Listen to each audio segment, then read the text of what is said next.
ओम नमो भगवते वासुदेवाय। बोलिए गणेश भगवान की जय। अनंत चतुर्दशी 2023। आज गणपति विसर्जन का भी मुहूर्त है और उसकी पूजा विधि क्या है। इस बार अनंत चतुर्दशी 23 सितंबर यानी आज मनाई जा रही है। इस दिन भगवान विष्णु की उपासना की जाती है। साथ ही इस दिन भगवान गणेश का विसर्जन भी किया जाता है। इस साल अनंत चतुर्दशी 28 सितंबर यानी आज है। अनंत चतुर्दशी की पर्व भाद्रपद शुक्ल चतुर्दशी को मनाया जाता है। इस दिन भगवान विष्णु के अनंत रूप की पूजा की जाती है। इसमें व्रत का संकल्प लेकर अनंत सूत्र बांधा जाता है। माना जाता है इसको धारण करने से कष्टों का नाश होता है। इस दिन भगवान विष्णु के भक्त पूरे दिन उपवास रखते हैं और पूजा के दौरान पवित्र धागा बांधते हैं। भगवान गणेश का विसर्जन भी इसी दिन ही किया जाता है। अनंत चतुर्दशी का शुभ मुहूर्त 2023 में क्या है। उदया तिथि के अनुसार अनंत चतुर्दशी 28 सितंबर यानी आज मनाई जा रही है। चतुर्दशी तिथि का आरंभ 27 सितंबर यानी कल रात 10:18 से शुरू हो चुकी है और इसका समापन 28 सितंबर आज शाम 6:49 पर होगा, 6:49 PM। अनंत चतुर्दशी की पूजा का मुहूर्त सुबह 6:12 से लेकर शाम को 6:49 तक रहेगा। अनंत चतुर्दशी के दिन गणेश जी का विसर्जन किया जाता है। 28 सितंबर 2023 को गणपति विसर्जन के लिए 3 मुहूर्त हैं। गणेश चतुर्थी का मुहूर्त आज सुबह 6:11 से 7:40 तक रहेगा। उसके बाद सुबह 10:42 से दोपहर 3:10 तक और शाम 4:41 से 9:10 तक गणपति विसर्जन का मुहूर्त है। आइए और भी बातें जानते हैं। भाद्रपद के 14वें दिन अनंत चतुर्दशी उत्सव मनाया जाता है। अनंत चतुर्दशी उत्सव का महत्व 2 बातों के लिए बहुत अधिक है। पहला, इस दिन देश भर में चल रहे गणेश उत्सव का समापन होता है और दूसरा, भगवान विष्णु को जो कि अनंत है उनके अनंत रूप की पूजा होती है। लोग इसे अनंत व्रत भी कहते हैं। अनंत चतुर्दशी का क्या महत्व है। शास्त्रों में अनंत चतुर्दशी का विधान बहुत अधिक है। माना जाता है कि इस दिन व्रत करने से सभी दुखों से मुक्ति मिलती है। इस दिन भगवान विष्णु के अनंत स्वरूप की पूजा होती है जो भक्तों को अनंत पापों से भी मुक्त करने की शक्ति रखते हैं। इस दिन गणेश चतुर्थी से शुरू हुआ गणेश उत्सव समाप्त भी हो जाता है। कई लोग 14 सालों तक भगवान अनंत के लिए हर अनंत चतुर्दशी को उपवास रखते हैं। कई लोग अनंत चतुर्दशी को 14 चीज़ों का दान करते हैं, जैसे 14 फल, 14 तरह के पकवान, 14 के गुणा में रुपए आदि। भगवान अनंत के साथ शेषनाग और यमुना की पूजा का विधान है। यदि घर में गणेश जी की स्थापना की होती है तो अनंत चतुर्दशी के दिन गणेश विसर्जन किया जाता है। अनंत चतुर्दशी के दिन अन्नदान का बहुत बड़ा महत्व है। विष्णु भगवान अनंत चतुर्दशी का महत्व।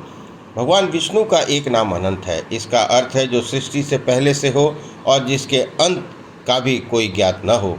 यह शाश्वत होने का प्रतीक है। इस दिन भक्त भगवान विष्णु को समर्पित करते हुए उपवास रखते हैं। कई जगहों पर हल्दी के 14 गांठों की एक माला बनाई जाती है। माना जाता है कि यह 14 गांठ भगवान विष्णु की ओर से बनाए गए 14 लोकों के प्रतीक हैं। इस माला को अनंत कहते हैं। इस माला पर भगवान विष्णु के दिव्य मंत्रों का जाप किया जाता है। इसे 14 दिन तक बांध के रखा जाता है। अनंत चतुर्दशी की पूजा कैसे करें। अनंत चतुर्दशी के दिन सुबह जल्दी उठकर स्नान करें। भगवान यानी विष्णु के सामने व्रत का संकल्प करें। हल्दी कुमकुम के साथ सूती धागे से 14 गांठ युक्त एक माला बनाएं। कई जगह इस माला में हल्दी की गांठ पिरोई जाती है। भगवान विष्णु को फल फूल अर्पित करें। सुबह से शाम तक व्रत रखें। अनंत चतुर्दशी की कथा पढ़ें। भगवान विष्णु की कृपा के लिए 14 चीज़ों का दान करें। अनंत चतुर्दशी की कथा कहते हैं, सबसे पहले अनंत चतुर्दशी का व्रत पांडवों ने किया था।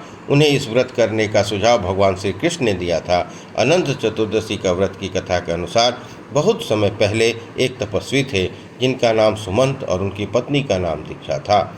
उनकी बेटी का नाम सुशीला था। माता की मृत्यु के बाद सुशीला का विवाह कौंडिल्य ऋषि से हुआ। सुशीला ने अनंत चतुर्दशी का व्रत रखकर अनंत धागा बनाया। पति कौंडिल्य से यह धागा टूट गया। इसके बाद अनंत के क्रोध से कौंडिल्य काफ़ी दुखी रहने लगे। जब ऋषि को काफ़ी समय बाद अपनी गलती का एहसास हुआ तो उन्होंने अपनी पत्नी के साथ अनंत चतुर्दशी का व्रत किया और फिर से सुखी हो गए। आप भी अनंत चतुर्दशी पर व्रत कथा का पाठ करके पुण्य लाभ ले सकते हैं। एक बार महाराजा युधिष्ठिर ने राजसूय यज्ञ किया। उस समय यज्ञ मंडप का निर्माण बहुत सुंदर तो था ही, अद्भुत भी था। वह यज्ञ मंडप इतना मनोरम था कि जल व थल की भिन्नता प्रतीक भी नहीं होती थी। जल में स्थल और स्थल में जल की भांति प्रतीत होती थी। बहुत सावधानी करने पर भी बहुत से व्यक्ति उस अद्भुत मंडप में धोखा खा चुके थे। एक बार कहीं से टहलते टहलते दुर्योधन भी उस यज्ञ मंडप में आ गया और एक तालाब को स्थल समझकर उसमें गिर गया। पर पार्वती द्रौपदी ने यह देखकर अंधों की संतान अंधी कहकर उसका उपहास किया। इससे दुर्योधन चिढ़ गया। यह बात उसके हृदय में बाण की समान लगी। उसके मन में द्वेष उत्पन्न हो गया और उसने पांडवों से बदला लेने की ठान ली।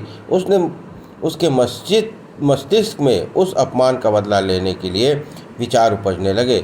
उसने बदला लेने के लिए पांडवों को धृत क्रीड़ा में हराकर उस अपमान का बदला लेने की सोची। उसने पांडवों को युद्ध में पराजित किया। पराजित होने पर प्रतिज्ञा अनुसार पांडवों को 12 वर्ष का वनवास भोगना पड़ा। वन में रहते हुए पांडव अनेक कष्ट सहते रहे। एक दिन भगवान कृष्ण जब मिलने आए तब युधिष्ठिर ने उन्हें अपना दुख कहा और दुख दूर करने का उपाय पूछा। तब कृष्ण ने कहा, हे युधिष्ठिर, तुम विधि पूर्वक अनंत भगवान का व्रत करो।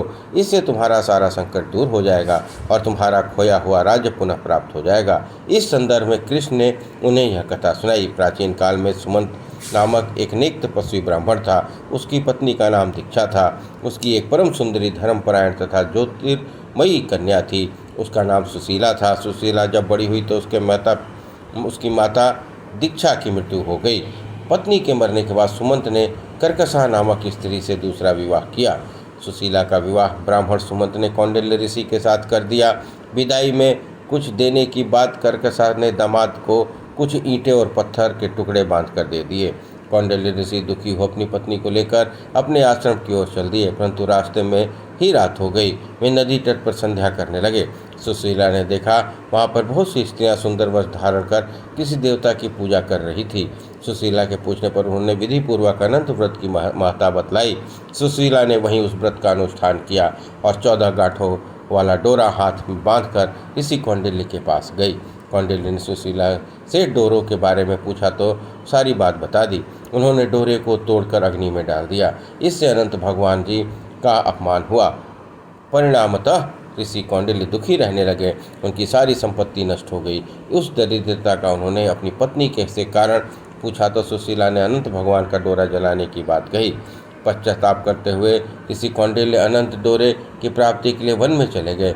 वन में कई दिनों तक भटकते भटकते निराश होकर एक दिन भूमि पर गिर पड़े। तब अनंत भगवान प्रकट होकर बोले, हे कौंडिल्य, तुमने मेरा तिरस्कार किया था, उसी से तुम्हें यह कष्ट भोगना पड़ा। तुम दुखी हुए, अब तुम्हें पश्चाताप किया है। मैं तुमसे प्रसन्न हूँ। अब तुम घर जाकर विधि पूर्वक अनंत व्रत करो। 14 वर्ष पर्यंत व्रत करने से तुम्हारा दुख दूर हो जाएगा। तुम धन धान से संपन्न हो जाओगे। कौंडिल्य ने वैसा ही किया और उन्हें सारे क्लेशों से मुक्ति मिल गई। श्री कृष्ण की आज्ञा से युधिष्ठिर ने भी अनंत भगवान का व्रत किया और जिसके प्रभाव से पांडव महाभारत के युद्ध में विजयी हुए और चिरकाल तक राज्य करते रहे। बोलिए विष्णु भगवान की जय।